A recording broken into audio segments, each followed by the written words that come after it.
Well, hello there, adventure babes. It's me, Erica Martin, and it is a nice, cool, breezy day here in California. And as you can see, the adventure pup and I are all snuggled up in our warm weather wear. So I was hoping that for today's episode of ABTV and your Mindful Millionaire video diary, that we could just kind of like curl up together and have a little snuggle sesh. I got my little sweatshirt on and Belle's all curled up and we're just ready to have an intimate little session together with a really powerful message. So if you're up for that, if you want to, put this on pause, grab a hot tea, or better yet, a hot cocoa, and come hang with us. You're gonna be in for a real treat because I'm gonna share with you a little breakthrough that I had myself this morning.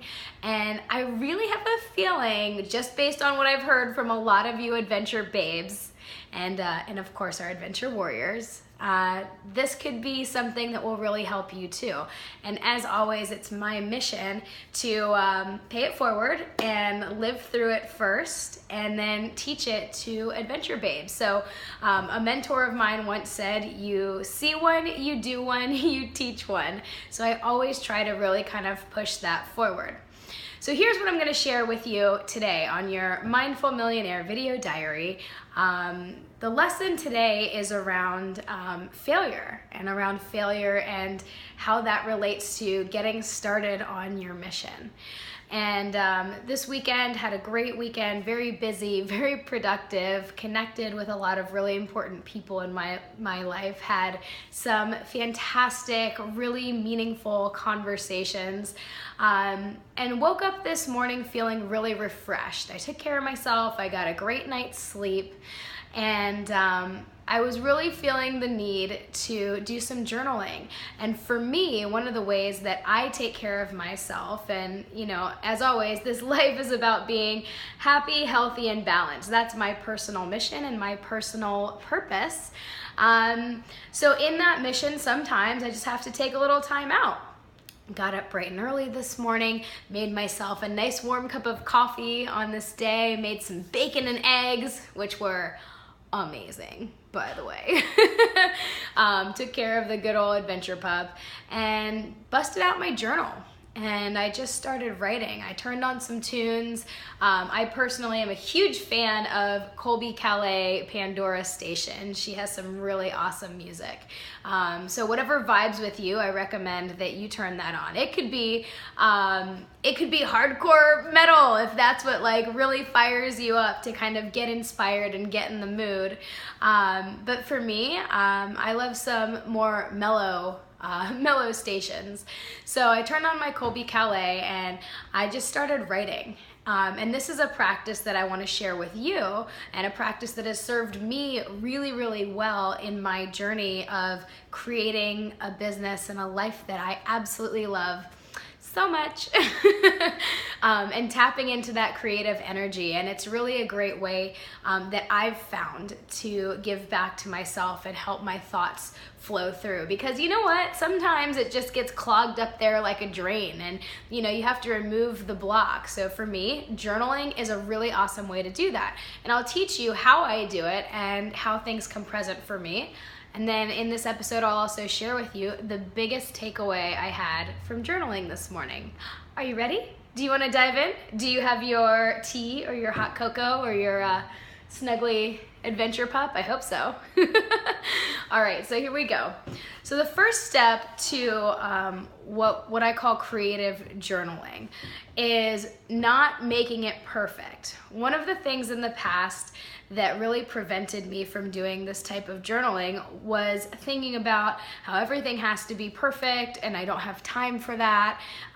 It wasn't really something that I viewed as giving back to me. I viewed it as work, because every time I write something, it's been for work. It's an email, it's a course content, it's copy for my website.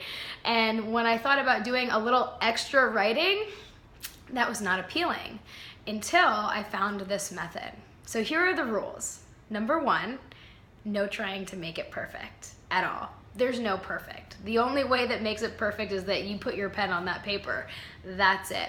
Don't worry about punctuation. Don't worry about grammar. And don't worry about making it right. Just let it flow.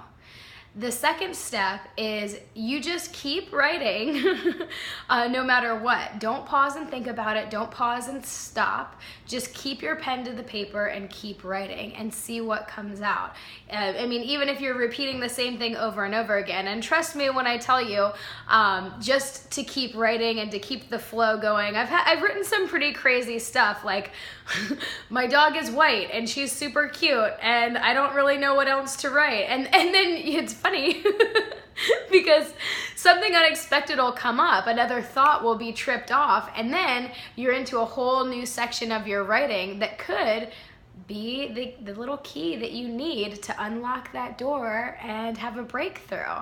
So step one, it's not perfect. Don't worry about grammar. Don't worry about punctuation. Don't worry about periods or apostrophes, or if you spell something wrong or scratching things out. Don't worry about that at all. Step two is just continue to write. Continue to go no matter what. Even if you're writing something that makes no sense at all. Like your dog being white. Been there, done that. Just let it be part of the process. Step three is to ask open-ended questions.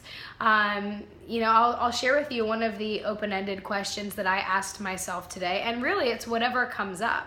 Your mind and your subconscious already know what you're trying to work through. You don't have to put a ton of thought into like, what is my question today? Just start writing and get in the practice and it'll come out. And then, surprisingly, the answer that you need to hear will come from that. Because let's face it, most of the time, we already have the answers inside of us, or at least we know the direction to go. So this is just a good way of really validating what feels right in your heart and a way to trust your gut. So as you're writing, you're asking open-ended questions, you're keeping that pen to paper, you're not worrying about punctuation or grammar, and you keep going until you feel good to go. You're done, you're finished, and always end with gratitude. That's the last step. And with thankfulness and gratitude and appreciating the message that you've received. And I really feel like gratitude is the key to success no matter what, across the board. So journaling is another way for me to express my own gratitude and my thankfulness and make it a dedicated practice. So that's how to do the creative journaling. That's the steps, so you can do it at home too. You can find music that you like, you can follow those steps.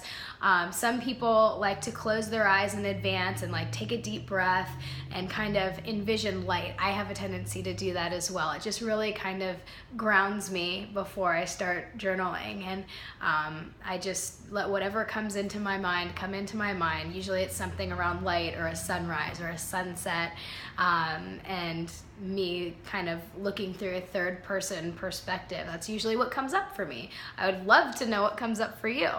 Then I follow the process for journaling, and I'll be darned, like it always just gives me exactly what I need. Isn't it crazy how that works? So today's lesson that I want to share with you really centers around fear of failure. So I'm actually going to read to you a passage from my journaling this morning. This is really an insight into the Adventure Babe brain, I guess. So the question that came up for me was, what could hold me back? And this was on page 2. So I didn't even ask any questions, or maybe it's page 3, my goodness. No, it's page 2. So this is on page 2. So page 1, I just started writing. I got my pen to paper, same thing I told you to do. And then at the top of page 2, that's where my question popped. And it said, what could hold me back? And instantly, the answer that came up for me was fear. And I think a lot of us can really relate to that. It's impossible to go through life without fear because there's always the unknown. You know, even though I'm an adventure babe and I know I seem pretty fearless, and many of you guys do too, it's human nature. It's how we protect ourselves, that fear that comes up. But it's also the single thing that can hold us back. So when I realized that that's what was coming up for me, I was like, wow. The next sentence I wrote was, I choose to lean into fear. I put it out there. I put it on the line. I will love my life now. I will live now. And I will embrace that I'll make mistakes. I will fail forward and keep on moving. I will inspire many people through my action, my fearlessness, my passion, and my conviction. And that's just what came up for me this morning is, why do I choose to lean into my fear, to not just push it off to the side and not take action? I choose to lean into my fear for you because I want to inspire you to truly start living a life that you love. And if you're going to do that, guess what? It's not going to be easy. It is going to be scary. It is going to be hard. But I want to be that champion for you who's done it first, who's done it the hard way. So that's really what came up for me. Now, here's another really, really important part of this that that kind of seemed really profound to me. And it's amazing what comes up when you just start writing and you don't take the pen off the paper. And that is this one concept that I will cap things off with you today and just give you something to think about. And my thought is, your journey hasn't started until you've failed. I think a lot of us have a tendency to believe that our journey starts when we decide it starts, or when we start taking action, or maybe when we make an investment in something, whether it's in starting a business or an investment in the stock market. I mean, my biggest investments have been in business coaches and in mentors along the way, and of course in myself. So I would have a tendency to think that, well, my journey started when I was 18 years old and I opened my martial arts school and grew it, and you can read my whole bio on my website at theadventurebabelife.com. But what I realized in writing this today, was my journey, my real journey, didn't even start until I faced this soul-crushing feeling of failure. And that came for me when I decided to make a really bold move. I decided to leave my family business. I turned over daily operations to my dad and to our staff, and I took a giant leap forward into the unknown. And I remember sitting at my kitchen table at 26 years old in my pajama pants thinking, yesterday I was on top of the world. And I was a figurehead in our community, and I inspired people every single day through my martial arts school, and I grew it successfully. And I won awards like Tampa Bay Business Journal's Top 30 Under 30, and I had credibility through the roof. I was featured on magazine covers. And today, I'm sitting at my kitchen table in my gray, ratty pajama pants that I've had since I was 15 years old, and a tank top, wondering what my next step is going to be. That was my first feeling of true failure. I felt it in my heart, in my soul, in every fiber of my being. And my eyes welled up with tears, and my heart felt like it was gonna break because I didn't know what the next step was. But I'll tell you what, looking back, that was the beginning to my journey. And that was where everything started for me. So the beginning of my journey, what I thought was almost 10 years earlier when I first started my business and I took this giant leap, it wasn't that. The start to my journey and the start to living a life that I absolutely love so much was the day that I sat in my pajama pants, my ratty gray beat up pajama pants that I had since I was 15 years old, at my kitchen table, and I felt the soul crushing despair of falling from grace, of being a giant fish in a little pond to being swallowed by the ocean and not knowing which direction to turn next. But the beautiful thing about that was, all of a sudden, I was in an ocean of possibility. I was in an ocean of creativity and a space of anything is possible. So my message to you today, Adventure Babes, as you lean into fear, as you make those bold moves, and as you move forward, is to know that at some point on your journey, you are gonna face that same feeling. You're gonna feel like a failure. Maybe you've already been there already. You're gonna feel that you're not good enough. You're gonna feel that you're not successful enough, or you're not pretty enough, or you're not smart or talented enough. And you're gonna feel embarrassed. And you're going to feel despair. And you're going to feel like you don't know if you have what it takes to take that next step and to put that one foot in front of the other. But let me tell you this, that next step is your first step to living a life that you love and to creating what's possible for your future. Life isn't over when you face that feeling and you face that failure and that embarrassment and that shame and that disappointment and the tears and the heartbreak. Life starts when you take that very next step. And I want to be here for you. And I want to hold your hand as you're taking that very shaky next step.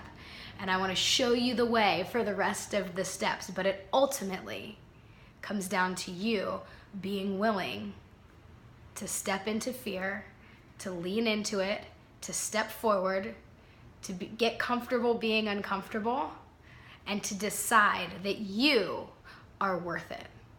And the life that you love and creating what's possible is bigger than the fear of failing again. All right, guys. Big, strong message today. I was really feeling passionate about sharing this with you because it's really powerful. So lean into that fear, and also know that there are many other adventure babes just like you, including myself, who are here to support you. And in fact, we have a really special opportunity coming up. We will be hosting a Living the Hell Yes lifestyle event here in Santa Barbara. It's gonna be an hour-long introductory to identifying what needs to change in your life, identifying what those things are, and then your next step towards making the change. That's gonna be December 7th, 2016 here in Santa Barbara, California at 5:30 p.m. at the Impact Hub. There will be a link for you guys to register and save your seat. We only have a limited number of seats in person, but we will also be streaming Facebook Live, so you can catch it on there too. So don't miss out. There's more where all of this came from, and lots of tools for you guys to be able to take those steps, make your bold moves, and gosh darn it, really start living a life you love. Isn't it about time? How old are we? Come on, let's get a move on. All right, the Adventure Pup is bored. I'm signing off. You guys have a fantastic day, and we'll see you next week. Talk to you soon.